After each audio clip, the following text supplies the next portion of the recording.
TVC வழக்குல quash petition அப்படின்னா என்ன? யூஸ்வலா டிவிசி வழக்கு ஹஸ்பண்ட வந்து ஃபர்ஸ்ட் ரெஸ்பாண்டன்ட்டா தாக்கல் பண்ணுவாங்க. மாமனார், மாமியார், மைத்துனர், நாத்தனார், நாத்தனார் ஹஸ்பண்ட், நாத்தனாரோட பொண்ணு, மச்சினரோட பொண்ணு அப்படின்னு சொல்லி அவங்க ஃபேமிலி மெம்பர்ஸை செகண்ட், தேர்ட், ஃபோர்த், ஃபிஃப்த் ரெஸ்பாண்டன்ட்டா இன்க்ளூட் பண்ணுவாங்க.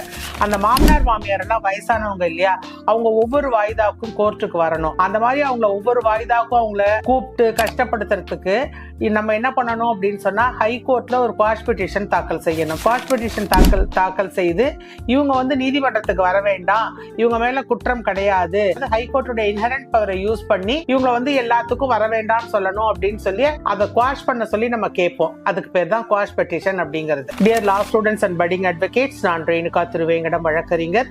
உங்களுக்கு இதுல ஏதாவது சந்தேகம் இருந்ததுன்னா தாராளமா நீங்க என் தொலைபேசியில் தொடர்பு கொண்டு கேளுங்கள், நான் உங்களுக்கு பதில் தருகிறேன்.